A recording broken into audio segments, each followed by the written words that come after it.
Hey guys, welcome back to Wrestle News 365. Hope everyone is doing very, very well. Obviously, post Monday Night Raw last night, so there is a ton of WWE news to get into.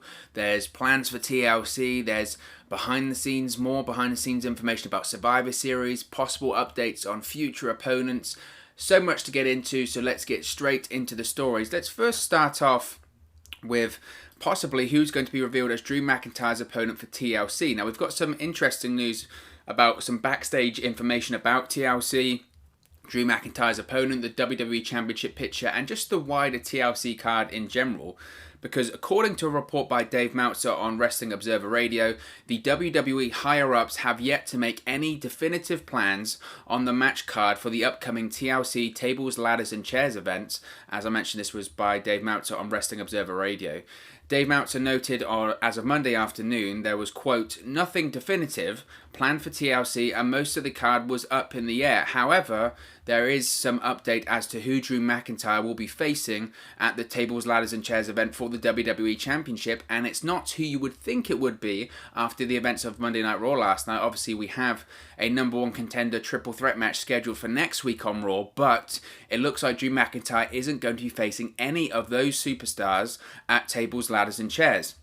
Meltzer noted that, as I mentioned, nothing's been planned for TLC so far, but WWE Champion Drew McIntyre versus Braun Strowman has been penciled in for the pay-per-view event, even though Braun Strowman did not qualify for next week's triple threat number one contenders match on the show. Now, this, of course, is very, very interesting because you would have thought, considering Braun Strowman didn't qualify for the match on the show, you would have thought that how is this going to happen? Well, it's been speculated that there will likely be an angle on next week's Raw to get Strowman to be declared as McIntyre's opponent at TLC. Meltzer said that with the exception of McIntyre versus Strowman for the WWE Championship, no other match is being treated as a sure thing. However, he did note that Universal Champion Roman Reigns versus Daniel Bryan is, quote, scheduled for the event, but there are talks that that match could be pushed back to January's Royal Rumble event next year. Meltzer said, quote, this depends on the decisions that have yet to be made.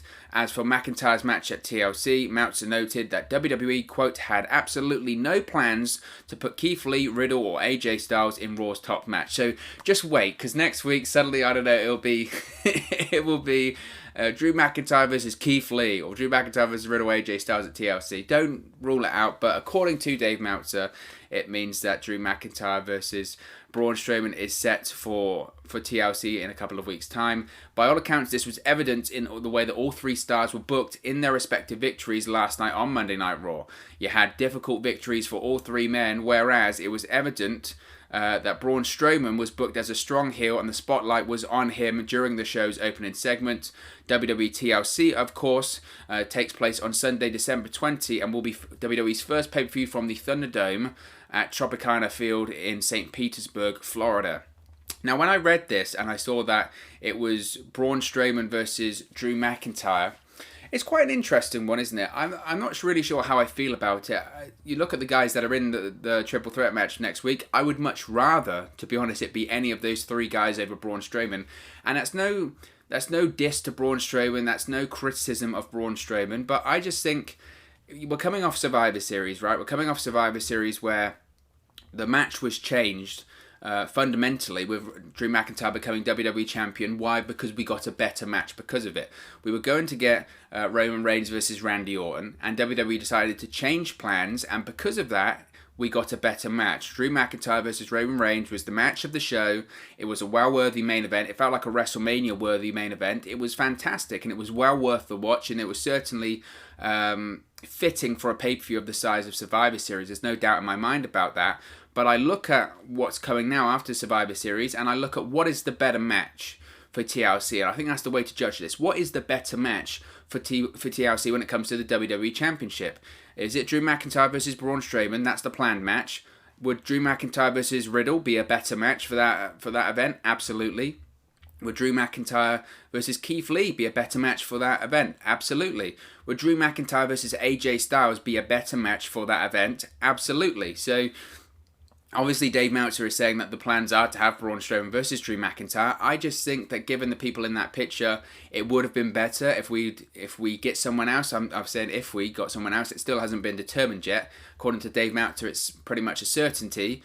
But I just think that if you'd have had it versus Drew McIntyre versus Matt Riddle or Drew McIntyre versus Keith Lee, we're heading into December now, and December when it comes to WWE, it's a dead spot. It's a dead spot of the year because all eyes are already focused to the next year. All eyes are already focused over to 2021. Why? Because we're not that far away from the Royal Rumble season, which means we're heading into WrestleMania. The proverbial road to WrestleMania begins, and because of that, everyone's already focused on next year, and especially after the dumpster fire that 2020 has been, everyone's already thinking about 2021. So the thing you can do in the December month, the thing you can afford to do, is give someone an opportunity that traditionally you might not be considering for that opportunity any other time of the year. This is the perfect time to try out Drew McIntyre versus Keith Lee or Drew McIntyre versus Riddle.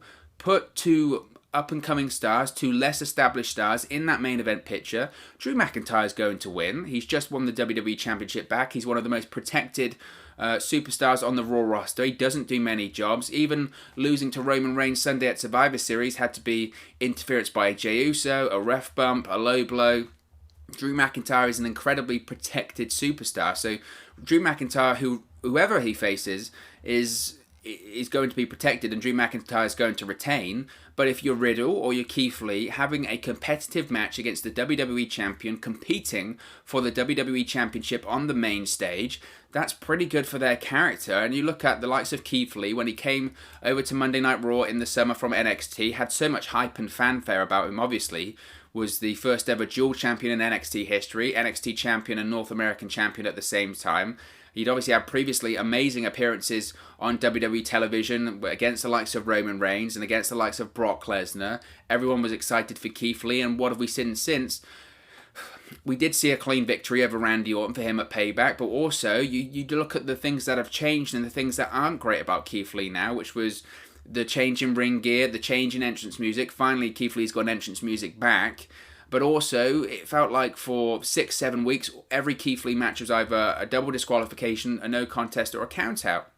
And now things have changed a little bit, but because of that, just real botched introduction to Keith Lee on Raw, whether it was the music, the ring attire, or the no contest, the count outs, whatever, even though he beat Randy Orton clean at Payback, it to me doesn't feel like he had the momentum that he had. So how do you get that back? Give him a one-off WWE Championship match against Drew McIntyre. He doesn't have to win, but just by proxy of being in that main event, it helps him out. The same with Riddle. Now, say what you want about Matt Riddle, about all the stuff that's online, which is quite deeply disturbing, but he's kind of the same as Keith Lee in the sense that when he was introduced to SmackDown over the spring, everyone was excited because Matt Riddle did great things in NXT, but again, slight tweaks were made to the character. He became almost too comical for me. He says bro a lot in NXT, but he says it a million more times on SmackDown, and the third thing about him is he's talking about his bare feet and his tootsies, and then he's entered into a feud with the most played out and boring gimmick on SmackDown, which is King Corbin, and like that's done anything for anyone recently. So once again, Riddle, he's the same, and he's lost his first name now. Riddle was the same as Keith Lee. The momentum that he had coming in from NXT has dissipated slightly. How do you get that back? Give him a match against Drew McIntyre at TLC. AJ Styles versus Drew McIntyre would just be a fantastic match.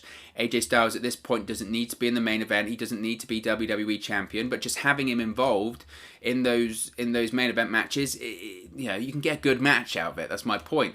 And quite frankly, Drew McIntyre coming off of the loss against Roman Reigns at Survivor Series, you would probably think is, as I mentioned, he's obviously going to win, but I suppose they want him to have a decisive big victory, which is most likely, I would think, why he is scheduled to face Braun Strowman at TLC, because they want to not only get his win back, his momentum back, but they want him to slay a giant, slay the monster, which once again builds up Drew McIntyre. So I understand it from that perspective. It just is slightly odd to me, maybe, that I just think we would have got a better match after.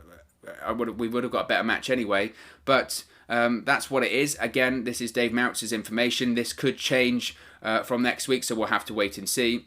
But as I mentioned, a triple threat match is scheduled for next week's Monday Night Raw. Obviously, Drew McIntyre's WWE Championship opponent for TLC will be decided next week. Now, throughout last night's edition of Raw, a series of singles matches took place where the winners would face each other in a triple threat match next week on the November 30 episode of Monday Night Raw on USA Network. So these qualifying matches saw, as I mentioned, Riddle defeat Sheamus, which was interesting considering there were reports coming out of Survivor Series that Drew McIntyre was scheduled to face Sheamus. So it shows how much either plans change or these reports pick up on just speculation, or I think it's a grey area of both, but that's just the case, I guess, with pro wrestling information. The second match saw Keith Lee defeat Bobby Lashley by disqualification, while the final match saw AJ Styles defeat Randy Orton after distraction from The Fiend, Bray Wyatt, because obviously it looks like we are going to get that Randy Orton Fiend feud, which I'm very excited about. So, Riddle, Lee and AJ Styles will face off in a triple threat match on November 30, and the winner will face McIntyre for the WWE Championship. However, as I mentioned, Dave Meltzer is speculating that none of these men will indeed face Drew McIntyre at TLC. Instead, it will be the monster among men himself, Braun Strowman, who will somehow, someway either be added to the match, make it a fatal four-way, or maybe they'll just have this match with Drew McIntyre versus Matt Riddle, Keith Lee, or AJ Styles. They'll have it on a Raw before TLC. The point being is that at TLC, we're getting Braun Strowman versus Drew McIntyre, according to Dave Meltzer. So I think they've been very fast and loose, I would say, about when this WWE Championship match is going to take place. You notice as far as I'm aware, they didn't mention that it was going to be a WWE Championship match at TLC. I think they just mentioned it was going to be the next WWE Championship challenger. So, in fairness, maybe we will get a clean victory in this match, and one of the stars will face Drew McIntyre on Raw in the next couple of weeks, and we'll get Braun Strowman versus Drew McIntyre at TLC. It's something to consider, but that's what we're getting.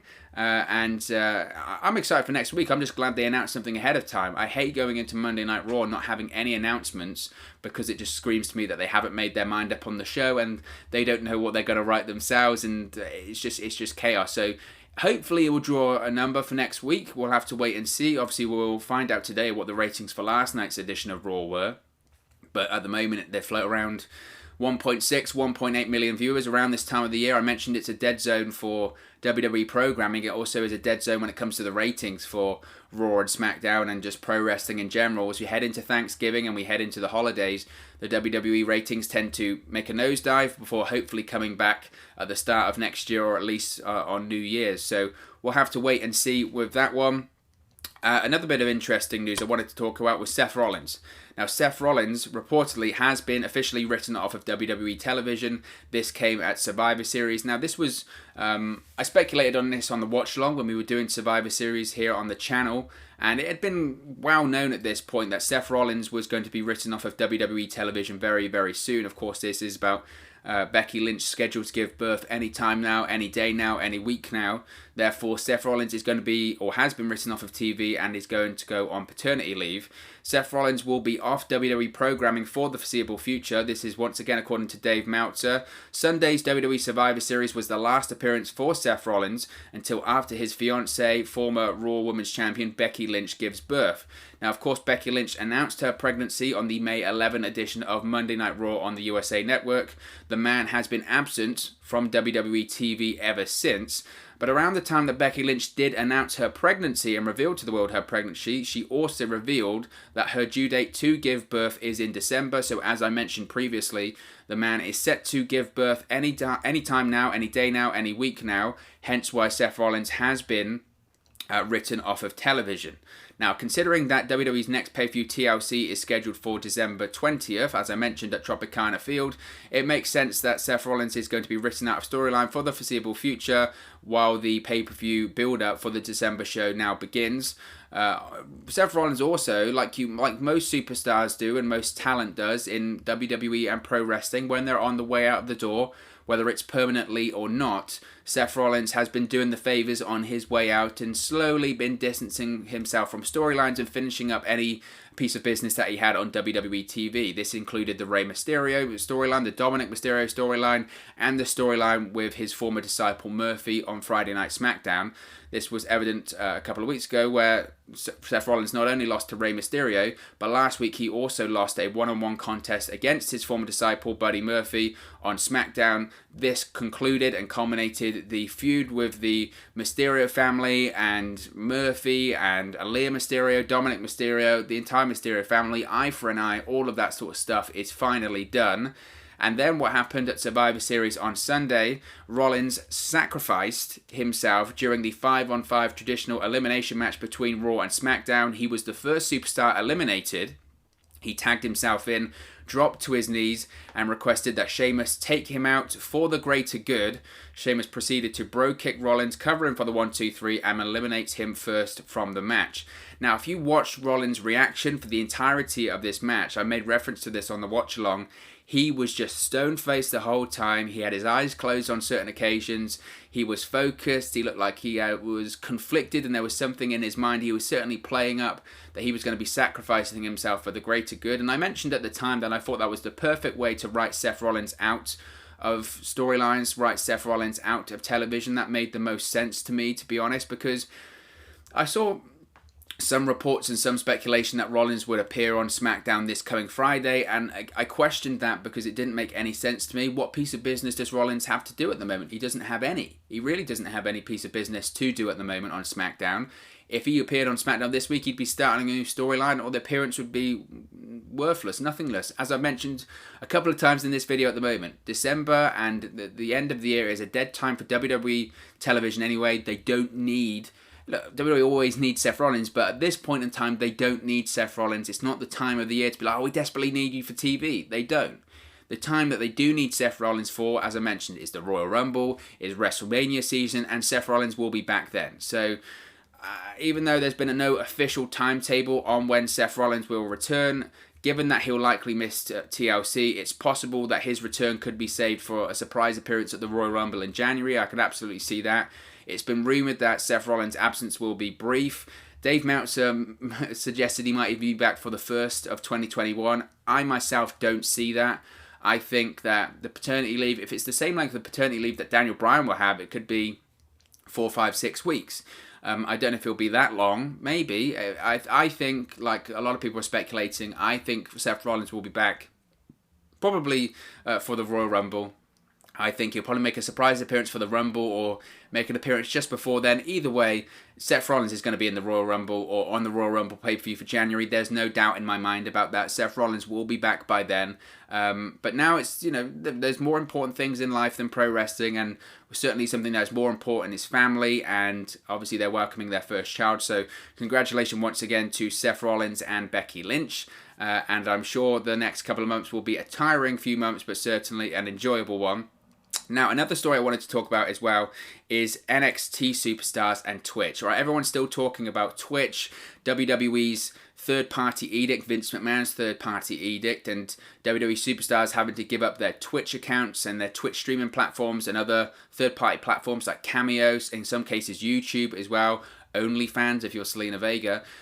Before I get into the story, what I did want to touch on as well, because I saw this story, it was actually like last week or so, but it's certainly something I wanted to talk about. So obviously there is this third-party edict when it comes to WWE and these Twitch accounts, Cameo accounts, etc.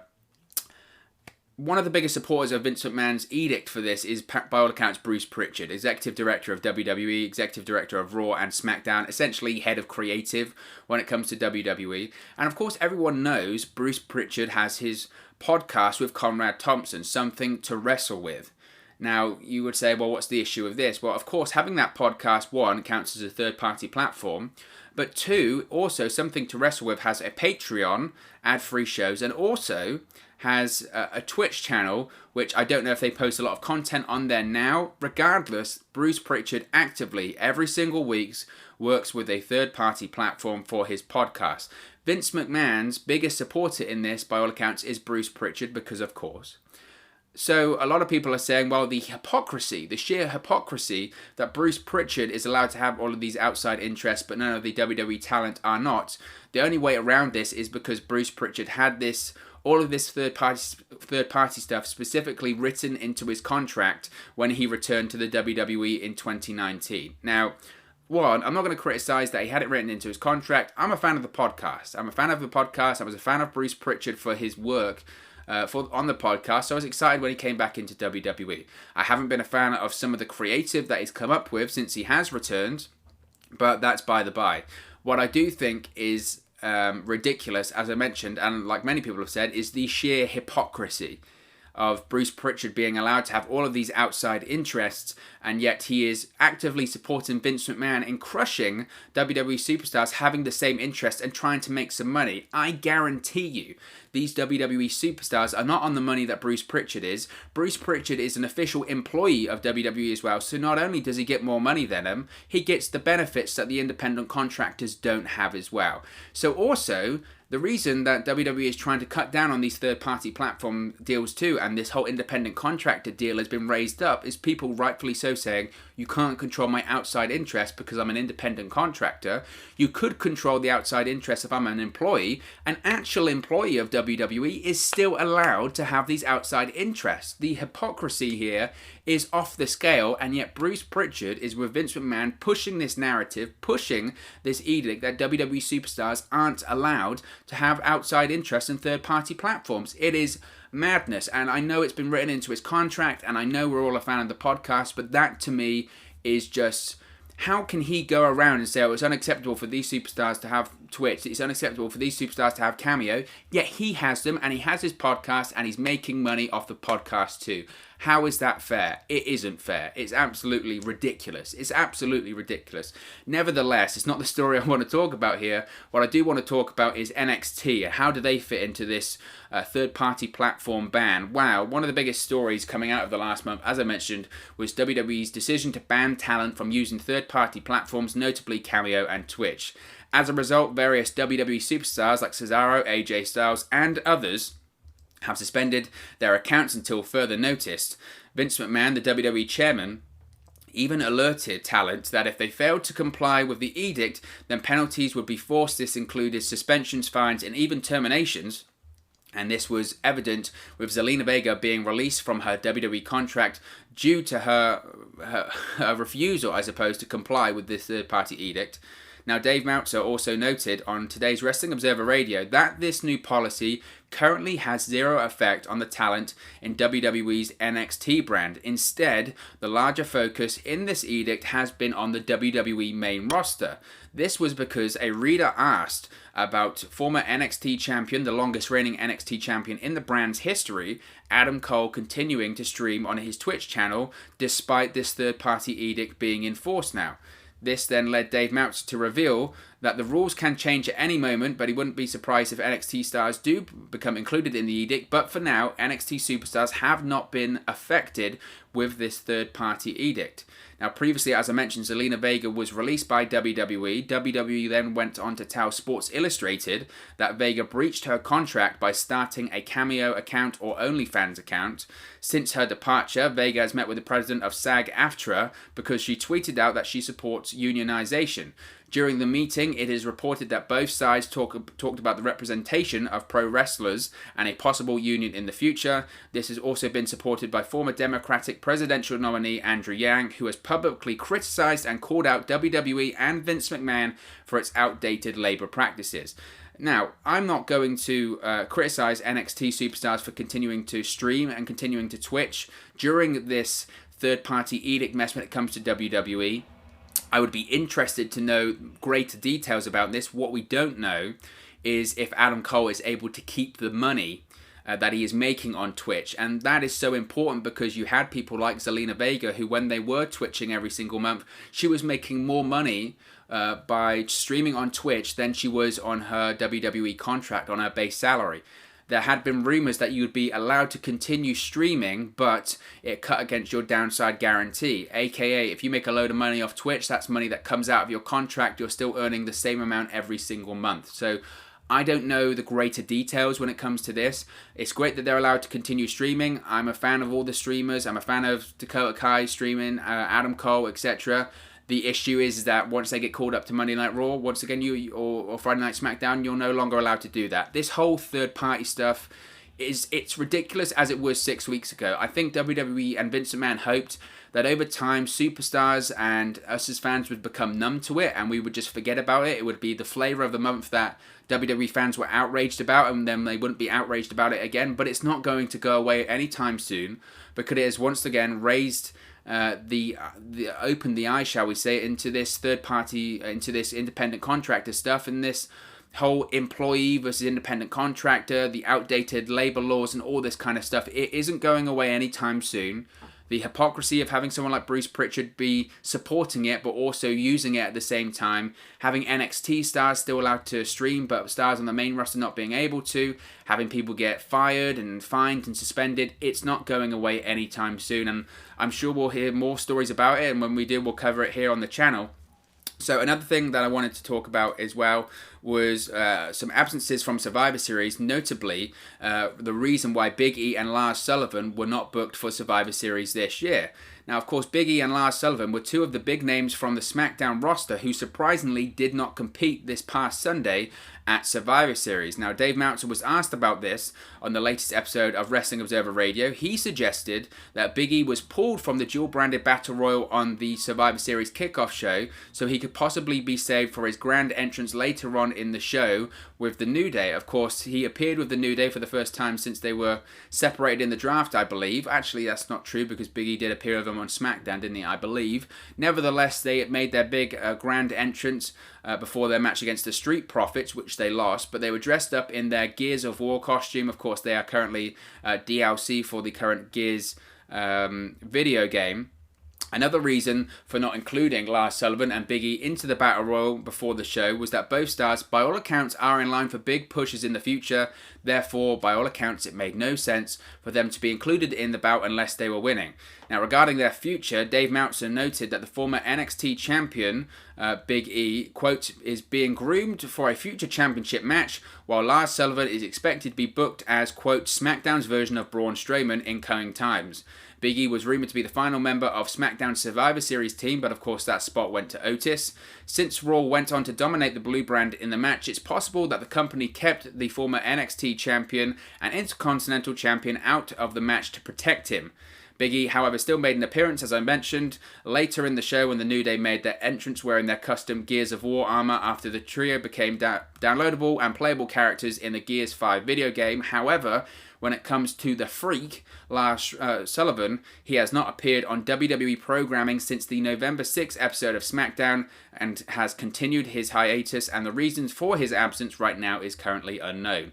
So Big E, I understand those reasons. I agree with those reasons. If he was to be involved in that Survivor Series tag match, obviously the idea was to do the Raw clean sweep. I don't want to see Big E doing pinfalls or anything like that. I still think there's a possibility we could get Big E versus Roman Reigns at WrestleMania next year.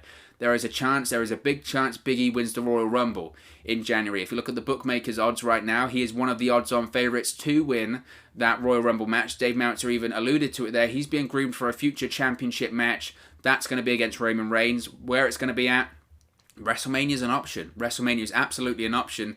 If you have Big E beat Roman Reigns at WrestleMania, suddenly you've got that another top star in your company, and you would build a new star. And I think they realized that. That's the reason the New Day was split up in the first place, was to say, okay, now is the time. It's time to put Big E in the main event.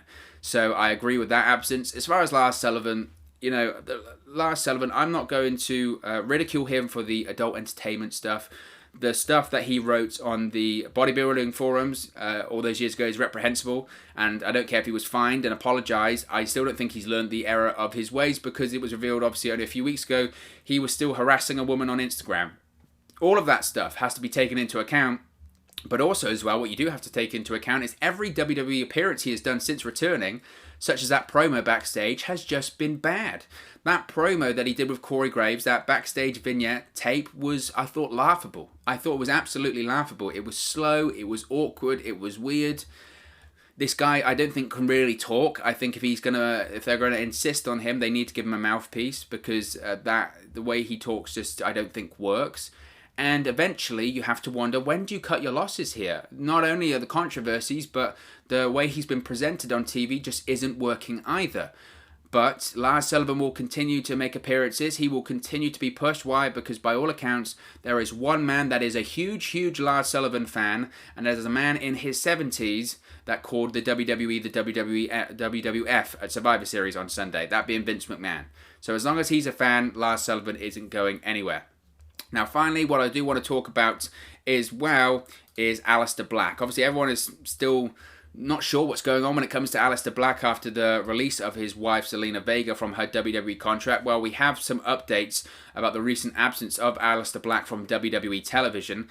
Aleister Black hasn't been seen on WWE programming for a while, and due to the recent firing of his wife Zelina Vega, a lot of people have been concerned or questioning if WWE officials and higher-ups are keeping the former NXT champion off WWE TV as a punishment to do with his wife's release from the company. Though while talking about former NXT champion on the latest episode of Wrestling Observer Radio, Dave Meltzer has claimed that Aleister Black, quote, is being forgotten about, and it has nothing to do with the firing of Zelina Vega or his failed request to be moved back to NXT. As I mentioned, because Aleister Black felt like he was being forgotten about recently, he requested that he return to NXT. Those requests were denied, and he has been on the sidelines ever since. Now, it's well known that former executive director of Monday Night Raw, Paul Heyman, was a big supporter of Aleister Black during Heyman's time on the Red brand. Meltzer noted that people who are in charge don't see anything in Black, and they haven't been able to find a meaningful place for him on the card ever since Heyman was removed from the position of executive director of Raw. Now, I must say, that line, that quote, screams like Dave Meltzer has been speaking to Aleister Black and Paul Heyman, which I have no doubts that he has, so just keep that in mind when we have this story. It's not wrong, but just keep that in mind. The report also reveals that the former NXT star was actually one of two stars that Paul Heyman considered for the big WrestleMania WWE Championship match against Brock Lesnar earlier this year. However, the spot ultimately went to Drew McIntyre after he got the main event nod from the higher-ups. However, with Heyman gone from the creative team of Monday Night Raw, Aleister Black's future, quote, doesn't look good right now, and the fact he wasn't even included in the dual-branded Battle Royal at Survivor Series was another sign that WWE, quote, has forgotten about him. Aleister Black was last seen on WWE programming during the October 12 episode of Raw, where he lost a match to Kevin Owens. He was then drafted to SmackDown during the draft, but hasn't made any appearances on the blue brand as of yet. This whole Aleister Black situation is obviously very concerning. He is a massive talent and a massive star. The reports about WWE not seeing anything in him go all the way back to the summer. I don't think this is anything new when it comes to Vince McMahon and those higher up in the company not being high on him or not understanding him or not getting him. They tried to change his character. They've changed his music. They turned him heel. He wears an eye patch. He wears tights now. They have tried everything in their mind to make Aleister Black over. When he was over in the first place, he was a character in the first place. And like they have with all NXT superstars, or the majority of them, when they get called up, they stripped them down and took everything that got them over in the first place, and then they become bland. It's happened over and over again. Shinsuke Nakamura is a great example of it as well. Aleister Black's another example of it now. Will Aleister Black stay in the WWE? I think at this point, to be honest with you, the way these things work out, we've seen these stories before of superstars becoming frustrated, getting into war with WWE officials and Vince McMahon, and feeling that Vince McMahon doesn't get them, doesn't understand them, or has forgotten about them, and it usually ends with them leaving the company. I think eventually Aleister Black will leave. I could be massively wrong. I don't know any information. This is just my thoughts on the situation right now. I just think at this point, it feels like there's a lot of damage done, plus obviously his wife being fired over a complete BS policy that's just been implemented. I think eventually he'll leave, and not only that, if he does leave, if he goes to, and I don't want to be like, go to AEW and you win, you'd be the world champion. If he does go to an AEW, he'd be a massive star, and he'd do very well, and he'd probably be world champion, and then it would be a case of WWE going, I can't believe we let him go, how dare we? So I think WWE at this point has a decision to make. I think either they release him, or I think they send him back to NXT, because I think that's the best way or the only way that he can probably succeed. I think, and that's my opinion on that.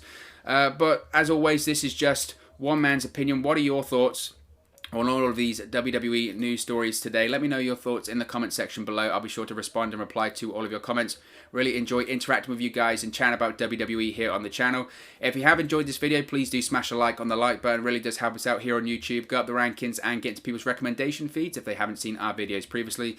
But most importantly, if you haven't already, please do subscribe to Wrestle News 365. You can do that by clicking the bottom right hand corner of the screen right now, or if you wait a few seconds, there'll be a subscribe button at the end of this video along with another video for you to watch. Thank you very much for watching, listening, streaming, or however you come across this video today, and I'll speak to you again very, very soon.